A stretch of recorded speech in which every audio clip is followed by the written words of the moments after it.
नमस्कार, स्वागत है आप सबका राजस्थान सिटी चैनल पर। कन्हैयालाल सेठिया की दो पंक्तियों से मैं अपनी बात कहना शुरू करूंगा कि बठऊ चालिया मंजली मिलसी।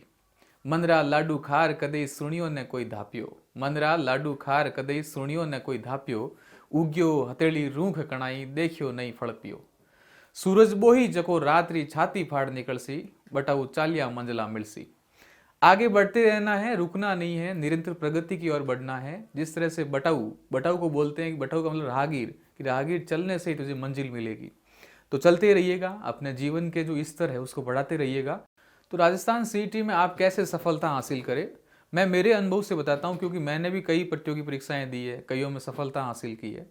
तो एक लंबा सफ़र होता है, क्योंकि ये एक प्रकार का जाल है जिसमें आप आ तो सकते हो लेकिन वापस तभी निकल सकते हो जब आप सफल हो सकते हो। तो यहाँ कोई वापस जाने का रास्ता नहीं है, इसमें तो आपको मंजिल प्राप्त करनी ही पड़ेगी। तो पहली चीज़ होती है कि सीईटी में आप क्या करें। तो सीईटी कोई अकेला एग्ज़ाम नहीं है, इसके साथ कई एग्ज़ाम्स जुड़े हुए हैं और आपको इसके लिए सफलता हासिल करनी है। तो आपको ऐसा मान के नहीं बैठना कि मुझे सीईटी क्रैक करनी है, आपको सारे तमाम एग्ज़ाम्स जो इसके बाद होंगे वो भी क्लियर करने हैं, क्योंकि आप जब तक ऑप्शंस नहीं रखेंगे तब तक कुछ हासिल नहीं होना है। ऑप्शन हमेशा जिंदा रखें अपना।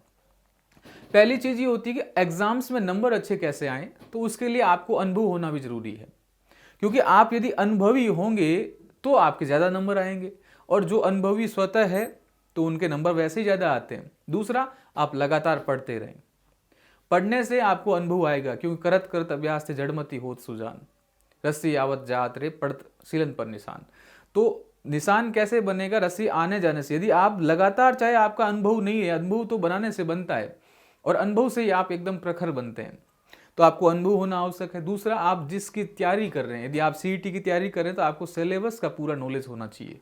मेरे सिलेबस में कौन सा पार्ट है, कौन सा पार्ट नहीं है, मुझे किस पर ज़्यादा ध्यान देना है और किस पर कम ध्यान देना है, कहाँ से ज़्यादा प्रश्न पुटअप होंगे, कहाँ से कम प्रश्न पुटअप होंगे, कहाँ मुझे नोट्स ज़्यादा बनाने हैं, कहाँ नोट्स कम बनाने हैं, कहाँ मुझे नोट्स जो याद नहीं रहते वो दीवार पर चिपकाने हैं, कहाँ मुझे बार बार रिवीजन मारना है। तो उन चीज़ों का आपको ध्यान होना आवश्यक है। तीसरी चीज़ होती है कि पुराने पेपर सेट आप बिल्कुल कलेक्ट करके रखिए।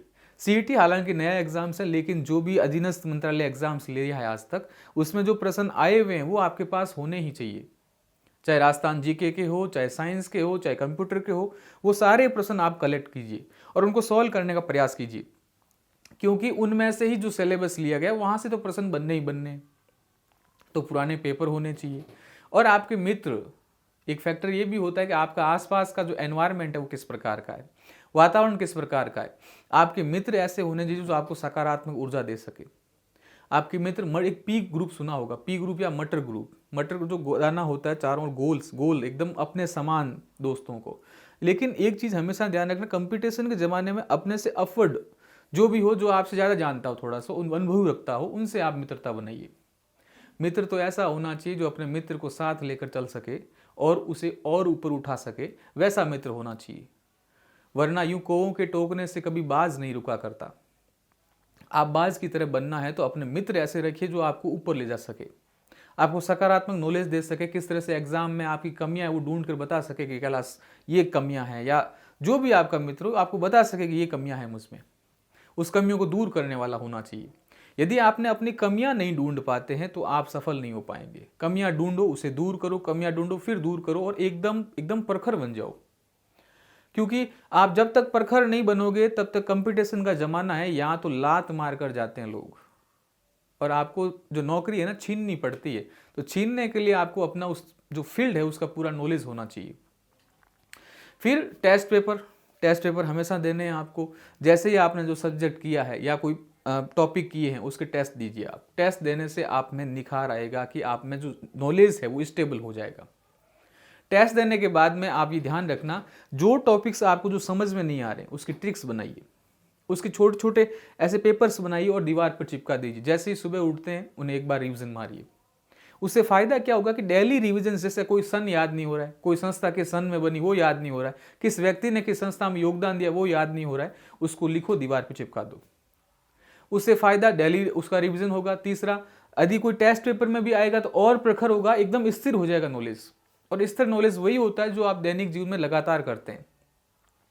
और ये भी ध्यान रखना, अपने नोट्स ऐसे स्पष्ट होने चाहिए और नोट्स भी अपडेट होने चाहिए। आप करंट अफेयर्स जैसे कोई सब्जेक्ट की तैयारी कर रहे हैं तो आपका करंट अफेयर्स बहुत स्पष्ट होना चाहिए कि यदि ऐसा प्रश्न आ जाए तो मुझे कैसा करना है। सारे जो भी फैक्टर्स होते हैं, माना कि किसी ने संधि की है, कोई समझौता किया है, तो उसके सारे फैक्टर्स, फायदे क्या, हानि क्या, किस संस्था ने की, किसके साथ की है, कहाँ की है, कब की है, वो पूरा नॉलेज होना चाहिए। जब तक उस प्रश्न में डायमेंशन आपको नहीं पता होगा तब तक हो सकता है कोई ना कोई फैक्टर आपका छूट जाए। तो डायमेंशन होना जरूरी है, और डायमेंशन होने से फायदा क्या होगा कि आपके सारे पहलू क्लियर हैं, तो आप कहीं से प्रश्न पूछो आप आराम से क्लियर करोगे।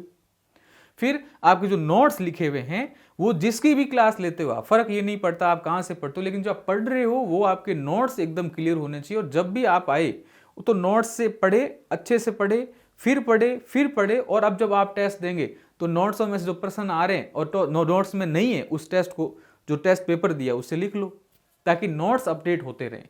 जो टॉपिक में जो प्रश्न आपके नोट्स में नहीं लिखा हुआ है, जहां कहीं भी आपने देखा है, उस प्रश्न का आंसर ढूंढिए और वहां से उस कॉपी में लिख लीजिए। वो नोट्स अपडेटिंग होती है, और यही अच्छी पढ़ने वाली कला होती है कि जो चीज़ आपकी कॉपी में नहीं है, कहीं से आपको मिल गई, उसको लाके लिख दिया, नोट्स अपडेट हो गया। और वो प्रश्न यदि भविष्य में कहीं से भी आया तो आप अच्छे से कर पाएंगे। और दूसरा, हमारा जो सिलेबस चल रहा है, सीईटी का जो चैनल चल रहा है राजस्थान सीईटी, इस पे आपको सारी तमाम चीज़ें मिलेगी, और जो भी टीचर्स आएंगे बिल्कुल अनुभवी आएंगे, कहीं ना कहीं एग्जाम्स फाइट किए हुए हैं, जो कंपटीशन से जूझ रहे हैं या कोई सरकारी सिलेक्टेड हैं, वैसे टीचर्स आएंगे और आपको अच्छी तरह से अध्ययन करवाएंगे। हमारा ये काम रहेगा कि आपको पूरा का पूरा नॉलेज सही से दें, प्रॉपर क्लासें लें, सब्जेक्ट वाइज दें, और टॉपिक वाइज जो सिलेबस में लिखा हो वैसा वैसा नॉलेज दें। जैसा आपका लेवल है वैसा ही आपको नॉलेज दें, ना तो ज़्यादा ना कम। और दूसरी रही टेस्ट सीरीजों की बात, हम धीरे धीरे प्रयास कर रहे हैं कि एकदम, तो देखो अभी नया चैनल बनाया है तो एकदम से कोई काम नहीं होता है। काम होता है एकदम पूरी रूपरेखा बनाकर होता है, पूरी टीम तैयार होगी, फिर एक प्रकार से हम काम करना शुरू करेंगे। तो आप भरोसा रखिए अच्छा सा काम करेंगे, क्योंकि चैनल बनाया है तो कुछ जानबूझ कर ही बनाया होगा, कुछ सोच समझ कर ही बनाया होगा। हम अपना ढंग से प्रयास करेंगे। आप भी ये प्रयास करना कि अपने साथ ईमानदार रहिएगा, क्योंकि जब तक आप अपने साथ ईमानदार नहीं रहोगे, अपने मन को बहलाते रहोगे, ठीक है बढ़िया पढ़ाई चल रही है, ये चल रही है, जबकि सच्चाई पता है आपको कि मेरी पढ़ाई सही से नहीं चल रही, मैं समझ नहीं पा रहा हूँ, या मैं कुछ चीज़ को डाउट क्लियर नहीं हो रहा है, तो आपको खुद के साथ ईमानदार होना जरूरी है। खुद के साथ ये पता है कि यस मेरा ये टॉपिक क्लियर नहीं है, ये मैं समझ नहीं पा रहा हूँ, तो आप खुद को यदि पता है ना, तो आप उसके प्रति रिएक्शन जरूर दोगे और उससे आपका डाउट क्लियर होगा। तो यदि आपको अपनी सत्यता पता है तो आप अच्छा कर पाओगे। सत्यता पता भी होना चाहिए, क्योंकि यदि आपने पूरा ध्यान नहीं रखा अपना पर, अपनी ईमानदारी नहीं रखी, तो आप सफल हो ही नहीं पाओगे। क्योंकि इस कंपटीशन के ज़माने में सब ताबड़तोड़ मेहनत करते हैं, यहाँ हक आपको छीनना पड़ता है, और हक छीनने के लिए आपको इतनी मेहनत करनी आवश्यक है। आज हर कंटेंट मटेरियल आज हर जगह उपलब्ध है, तो सिलेक्शन उसी का होता है जो उस कंटेंट को ढंग से रेक्टिफाई कर पाए, और मैं उम्मीद करता हूँ आप रेक्टिफाई कर पाएंगे। जो मेरी टीम्स हैं उनसे आप सलाह ले पाएंगे, अच्छे से पढ़ पाएंगे, और मेरी टीम्स को मैं ऐसा मानता हूँ कि ढंग से प्रयास करेंगे और आपका अच्छा एकदम भली भांति तरीके से सिलेबस करवाया जाएगा। अपना ख्याल रखिएगा, मिलते हैं अगली वीडियो में। Thank you very much.